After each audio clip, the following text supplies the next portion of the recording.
ના ના એનો થાક લાગવા છે આપણને વાહ દ્વારિકા આવા દ્વારિકા હામો દોડ મેં કે હામો અને રાસ રમતા રમતા પણ ઘણા જતા હોય છે. ઘણા રાસ તો થાક ન લાગે કોઈ 8 વર્ષથી નારિયેળ પાણીની સેવા આપી જે યાત્રિકો જાય છે એને બધું બધા એની રીતે આપતા જો પણ નારિયેલ જે છે નારિયેલ એક ગ્લુકોઝનું કામ કરે છે કે ચાલીને જતા હોય તો એના માટે એક એનર્જીનું કામ કરે છે. સેવા કરવા વાળાને ડબલ નું આપી રે દ્વારિકા વાળો વાહ આ જેટલી સેવા કરે ડબલ નું આપે તમને. એ આનંદની તો સીમા જ નથી કાંઈ. શું કહેશો સેવા શા માટે જરૂરી છે?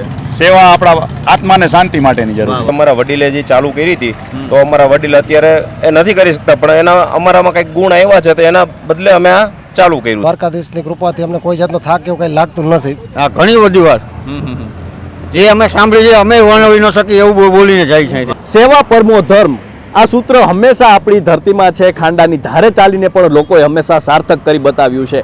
એક સમય હતો જ્યારે તમે કે પદયાત્રાએ જતા તો તમને પાણીના પરબ જોવા મળતા, પરંતુ આજે એક એવી સેવા દેખાડવા જઈ રહ્યો છું જે જાણીને તમે પણ આશ્ચર્યચકિત થઈ જશો. જ્યાં 12,000 લીલા નાળિયેર અને એ પણ દ્વારકાધીશે દર્શનાર્થે જતા પગપાળા યાત્રીઓ માટે. અને રાજકોટમાં મોટા મોટા ગ્રુપ દ્વારા આ 12,000 નાળિયેરનું જે કહી શકાય લીલા નાળિયેર છે તે પદયાત્રીઓ માટે આપવામાં આવી રહ્યા છે. તો આવા મોટા મોટા ગ્રુપના જે સદસ્યો છે તેમની સાથે જ સીધી વાત કરીએ, વાત ગુજરાતી પર. શું નામ છે સૌપ્રથમ તો? મયુર પરસાણા. શું કહેશો મયુરભાઈ? આમ તો જોઈએ તો એક સમય હતો જ્યારે પાણીના પરબ આપણે સાંભળતા અને તમે તો લીલા નાળિયેરનું જાણે પરબ કહી શકાય એવું ઊભું કરી દીધું છે. તો કઈ રીતે આ વિચાર આવ્યો અને કેવી રીતે ચાલુ કર્યું? આ વિચાર અમારા વડીલોને આવેલો છે આજથી 24 વર્ષ પહેલા, અને અમે એની પરંપરા જાળવી રાખેલી છે અને પાણીથી જ શરૂઆત કરી હતી અને અમે આજ નારિયેળ પાણી સુધી પહોંચ્યા છીએ. તો કેટલા નાળિયેર છે આ લીલા નાળિયેર અને ક્યારથી ચાલુ કર્યું છે? આજે કેટલામો દિવસ છે અને કેટલા નાળિયેર અત્યાર સુધીમાં ગયા છે? 20 ફેબ્રુઆરીથી ચાલુ કર્યું હતું, આજે 5મો દિવસ છે અને ટોટલ 12,000 નારિયેળ મંગાવેલા હતા. હવે 1,500 નારિયેળ અમારી પાસે છે. અને આખા દિવસમાં કેટલા યાત્રિકો અત્યારે જતા હશે ને નાળિયેર પાણી પીતા? આજના દિવસે તો ઓછા નીકળ્યા છે કે હવે આગળ નીકળી ગયા છે, પણ કાલ ને પરમ દિવસે બહુ જાજો માણસો નીકળ્યા અહીંથી ચાલીને. શું કહેશો શા માટે આ સેવા કરવામાં આવી રહી છે આટલું બધું? કારણ કે આપણે જોઈએ તો આ સેવા કરવી ખૂબ અઘરી છે. કઈ રીતે આ વિચાર આવ્યો શા માટે? સૌથી અઘરી આ સેવા, સૌ પ્રથમ અમે અહીંથી જામનગર બાજુ આઈસ્ક્રીમ ને કોલ્ડ ડ્રિંક્સ એવું લઈને જતા, પણ એમાં દેવાવાળા લોકો ઘણા સેવાર્થીઓ હતા અને લોકો બગાડ પણ એટલો કરતા, ખાઈ ન શકતા તડકાના હિસાબે. પણ જ્યાં આજથી 7 વર્ષ પહેલા મેં નારિયેળ પાણીનો વિચાર આવ્યો ને ત્યારથી ચાલુ કર્યું છે. અમારે કોઈને આમાં પરાણે કોઈ ફોર્સ કરીને આપવું નથી પડતું, સામેથી લોકો લે છે. શું નામ છે તમારું? મેહુલભાઈ કોરાડ. ખાસ કરીને આમ જોઈએ તો એક તો આ તડકો છે ને અત્યારે કહી શકાય ઉનાળા જેવો તડકો પડી રહ્યો છે ને જે યાત્રિકો જતા હોય છે તેમને ખૂબ કહી શકાય કે તકલીફ પણ પડતી હોય છે ને ત્યારે લીલા નાળિયેર જ્યારે તમે વિતરણ કરો છો તો કઈ રીતે આ બધું ચાલુ કર્યું ને શા માટે કરવામાં આવ્યું? ચાલુ એટલા માટે કર્યું કે જે યાત્રિકો જાય છે એને બધું બધા એની રીતે આપતા જો પણ નારિયેલ જે છે નારિયેલ એક ગ્લુકોઝનું કામ કરે છે કે ચાલીને જતા હોય તો એના માટે એક એનર્જીનું કામ કરે છે. અને બધાને કે આમ ટૂંકમાં અત્યારે શું એનર્જીની જરૂર હોય, તડકો છે ખાસ અને પાણીની બી જરૂર પડે છે. તો પાણી સિવાય નારિયેલ પાણી દે તો એના માટે સારું કહેવાય છે. શા માટે સેવા જરૂરી છે? સેવા જરૂરી છે. આપણે જે અમારા વડીલે જે ચાલુ કરી હતી તો અમારા વડીલ અત્યારે એ નથી કરી શકતા પણ એના અમારામાં કંઈક ગુણ આવ્યા છે તો એના બદલે અમે આ ચાલુ કર્યું છે, ચાલુ રાખ્યું છે યથાવત. ખાસ કરીને જોઈએ તો સેવા એમને નથી થઈ શકતી, એમાં ઘણો આર્થિક સહયોગ પણ જોઈએ અને સાથે સાથે સમયનું પણ કહી શકાય કે એમાં જોઈએ તો એ કઈ રીતે તમે મેનેજ કરો છો એનું થોડું જણાવો. આર્થિકમાં બી અમારું ગ્રુપ છે બધા. હા, કેટલા લોકો હશે એમાં? કેટલા છે આપણે 30 થી 35 જેવા ગ્રુપ છે. બરોબર. બધા સૌસન રીતે અમારો એક ફિક્સ હોય કે ભાઈ કેટલું ભંડોળ થાય છે, શું કઈ કેટલા જેટલા થયા છે બધા એની રીતે જોઈ લે છે. અને બીજું કે અહીંયા ટાઈમિંગમાં છે તો જે ટાઈમ હોય એ આપે છે. બાકી અમે એડજસ્ટ કરી લેતા કે માની લો નોકરી છે તો એ સન્ડે ના આવી શકે છે, પછી નથી આવી શકતા. પણ અમે જે હોય તો અમે બાકી અમુક મેમ્બર એવા છે કે જે કન્ટિન્યુ અહીંયા રહીએ છે સવારથી આખો દિવસ.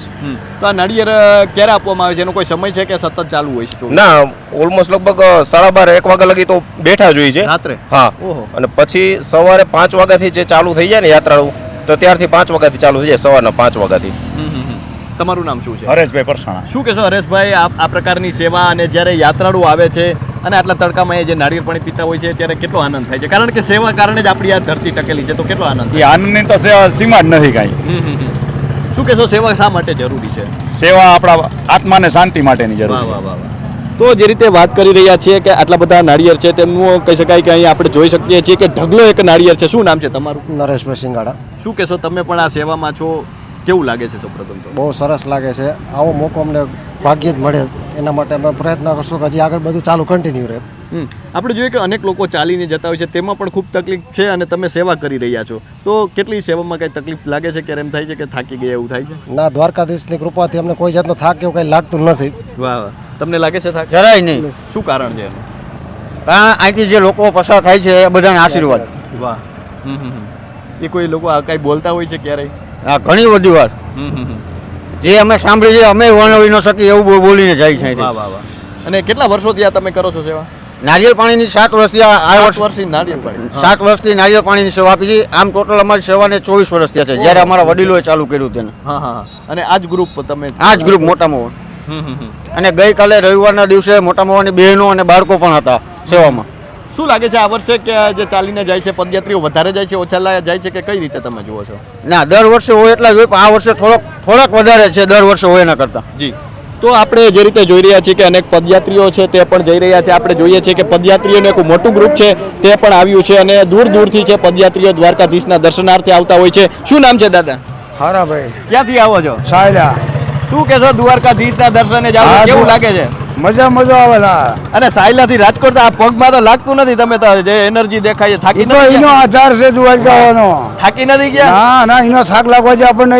વાહ. દ્વારકા છે. કેવડી ઉંમર હશે તમારી? મારી હશે પાસે હાજરા. ઓહો.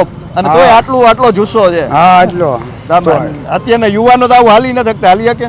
એ તો બધા લબડી જાય અત્યારે હા. જુવાનિયા. હા, તો પહોંચી જાશો દ્વારકાથી સુધી? પહોંચી જ જાવી ને. વાહ ભાઈ વાહ. હામો દ્વારકા હામો આવે છે. વાહ. કેટલી શ્રદ્ધા છે એના ઉપર? શ્રદ્ધા તો પૂરી. હા. દ્વારકા શું કહેશો આ સેવા કરવા વાળા લોકો, શું કહેશો કે એ કેટલું કહી શકાય કે સેવા કરી રહ્યા છે? સેવા કરવા વાળાને ડબલ નું આપી રે દ્વારકા વાળો.